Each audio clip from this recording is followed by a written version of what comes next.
Did you ever hear these incredible claims or these amazing stories which have circulated linking UFOs to Nazi Germany? According to some UFO researchers, the German UFO theories describe supposedly successful attempts to develop advanced aircraft or spacecraft prior to and during World War II.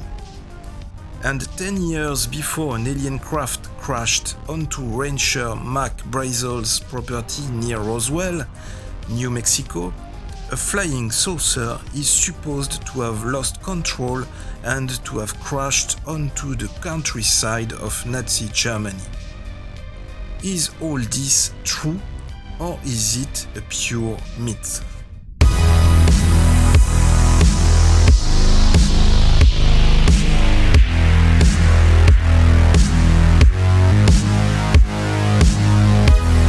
Section 51. Hi everyone, what's up guys, DOZgeek here with Section 51. Thank you again for your support to the channel. First, please hit that like button and share this new video right now to keep supporting Section 51. And don't forget, of course, that it is very important to watch this new video until the end. If you are ready, let's start right now.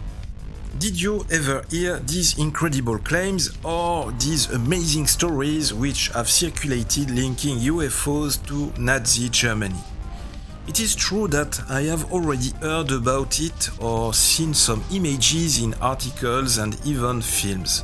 But I never really took the time to dwell on all these theories. Are there elements of truth in these theories or is it pure imagination?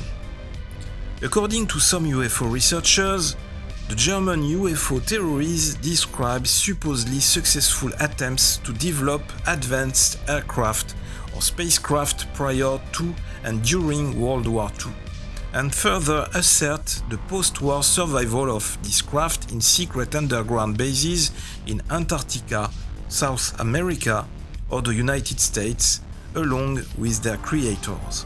And 10 years before an alien craft crashed onto rancher Mack Brazel's property near Roswell, New Mexico, a flying saucer is supposed to have lost control and to have crashed onto the countryside of Nazi Germany. This incredible story, covered up by both the US and USSR for more than 70 years, is allegedly the actual basis for the Nazis' intense research into wingless disc aircraft. Hitler's and Himmler's near obsession with exotic technology and flying saucers, and the incredible experiments by SS physicists that culminated with flying saucers and the Bell, a bizarre multidimensional motor that neutralized gravity and ripped a gash into the very fabric of the time-space continuum, creating incredible and horrific effects. Here are some of the main points developed by a curious document written by Richard K. Wilson and Sylvan Burns, the United States government and extraterrestrial entities. So in 1937, as Nazi Germany was rising from the ashes of the old German Republic and becoming the world's first real superpower, an incredible thing happened. Aliens allegedly crashed their distressed craft into the German countryside. The German army was there to pick up the pieces. No record exists, however, indicating whether any bodies were also retrieved. When word of the crashed disc made its way back to the German High Command and the report landed on the Führer's desk, he immediately ordered elements of the Luftwaffe and Germany's top aeronautical experts to sift through the remains. Ostensibly, the damaged saucer was moved into a warehouse facility under 24-hour guard near the Rhine. Some parts were also flown to a facility near the Austrian border. Allegedly, members of the teams that worked on the advanced alien technology were from the Luftwaffe, the Speer Ministry of Arms headed by Albert Speer, and the Formal Research Council, the Reichsforschungsrat composed of university professors and industrial engineers. The teams were assembled to reverse engineer what was salvaged, and among the experts called upon were the Horton brothers, who later designed and tested revolutionary flying wing aircraft and the world's first stealth fighter bomber. Some of the resulting technology may have been gleaned from intense study of the alien craft, although that cannot be proven. Later, the expertise of Victor Schauberger was tapped. He was the inventor of the revolutionary imploder motor that created an imploding vortex. That motor may have been the basis for later SS experiments in Poland with the notorious Glock, or maybe also called Bell, device that reportedly created interdimensional rifts in space-time. Italian researcher Renato Vesco, in his classic and well-researched book Intercept But Don't Shoot, the true story of the flying saucers, asserts that the Nazis were working on many advanced propulsion systems and rudimentary anti-gravity devices to power their disc-shaped or lenticular aircraft. Although vastly influenced by the capture of an actual disc, research into circular aircraft had been going on as far back as the experiments in Italy before 1920 with crude jets attached to aerodynamic discs. The alien craft served to advance propulsion, electronics, and provided clues to workable designs, but the scientists were at a loss regarding the metallurgy as the craft was composed of materials unknown to them and impossible to duplicate in the lab. Some of Germany's most advanced theoretical engineers and physicists were personally tasked by Hitler to get the technology working and make it available for the war effort. In that regard, geniuses like Balenzo, Abermole, Mitte and Shriver were recruited. Documents captured by the Allies after the war ended indicate that Shriver was the first to have some success with the disc technology. His own research, augmented by what had by then been deduced from the retrieved saucer, enabled him to build a working craft powered by specially designed jet engines. The craft, however, was unstable. The first two versions ended in disastrous crashes, killing the test pilots. As the years advanced and the Allies began counter-attacking Germany, some Nazi officials began pressuring Schauberger to adapt a version of his repulsing imploder to serve as the motive force for a different type of disc craft using the vortex propulsion motor. Although the Nazi engineers and scientists built their first experimental saucers from light steel or heavy aluminum, the steel still proved too heavy and the aluminum too soft and not tough enough to withstand the stress subjected to it when molded into a lens-shaped craft. Frustrated scientists finally gave up trying to unravel the mystery of the alien metal and succeeded in creating their own version with an alloy of aluminum and magnesium in 1944. The new alloy was exactly what they needed to design bigger and better craft. The metal was light, yet more durable than simple aluminum. Hitler pressed the engineers onwards with greater frenzy. Germany was now suffering nightly bombing raids and factories across the country had been moved to gigantic underground facilities. Aircraft production lines were being hampered and destroyed and the rocket facility run by Werner von Braun at Peenemünde was not back up to full capacity after being bombed in 1943. Slave laborers, mostly Slavic, were pressed into service to produce V-2 rockets, advanced aircraft, synthetic fuel, high explosives, and incredible remote-controlled flying saucers. According to documents and the testimony of surviving Polish slave laborers, the Germans actually created an assembly line to manufacture a flying disc weapon called the Kugelblitz, or ball lightning. The Allied pilots called them Foo Fighters.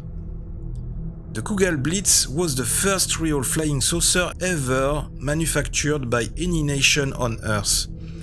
Several of the tests were secretly attended by Hitler and his SS chief Heinrich Himmler. According to captured documents, the radio-controlled craft were made in the underground factories at Thuringia, and the craft varied in size from 10 to 15 feet across. Reportedly, they were amazingly maneuverable and were able to achieve speeds of more than 1,250 miles per hour. They emitted a strong electrostatic field designed to disrupt the electrical circuits of conventional aircraft, causing enemy planes to falter, dive, and crash. Prototypes of other saucers were designed, and engineering mock-ups were made. Some made it as far as wind tunnel tests. A few disc craft other than Shriver's early attempts were constructed and flown. About 18 months before the Germans surrendered, Hitler pinned his hopes, and those of Germany, on the incredible potential of a mind-blogging array of super weapons. The greatest of the weapons were his new class of vengeance weapons. The old V weapons were the rocket plane V1 and intracontinental missile V2. Hitler's dream envisioned the world's first cruise missile, a V3 suborbital intercontinental hypersonic rocket capable of hitting New York and Washington. And then there were the flying saucers. SS Reichsführer Himmler recommended SS Gruppenführer Hans Kammler to head the saucer projects and save the fatherland. Hitler agreed. Undoubtedly, Germany's superweapons, specifically those they were perfecting in the closing months of the war, would have defeated the Allies and helped Germany conquer and rule Western and Eastern Europe, suppress the USSR, and keep America neutered, even with the new atomic weapon the US had developed. But the Germans ran out of time. Some argue that no matter what the Nazis had, they could not have staved off American atomic attacks. Yet evidence exists that in the final weeks of the war the Germans successfully detonated their own low-yield atomic bomb, and that, coupled with stealth aircraft, the imploder vortex motor, advanced television bombs, the hypersonic V3 America bomb, and flying saucer fighters, allegedly augmented with harvested alien technology, that would have sealed the fate of the Nazist enemies, and maybe Adolf Hitler would have attained his twisted dream of a 1,000-year Reich. What do you think of this? Is all this true, or is it a pure myth that has developed and enriched over the decades? I'm sure this modern legend will make some of you laugh. And I, the first, could easily stop at this first reading and confine myself to considering all these stories as pure bullshit. But I think it would be a mistake to put on blinders and voluntarily close oneself to any theory, particularly on this subject, where we know how the Nazi threat had a negative impact on the entire planet and the people during the Second World War. After all, the USA developed an atomic bomb during the same period.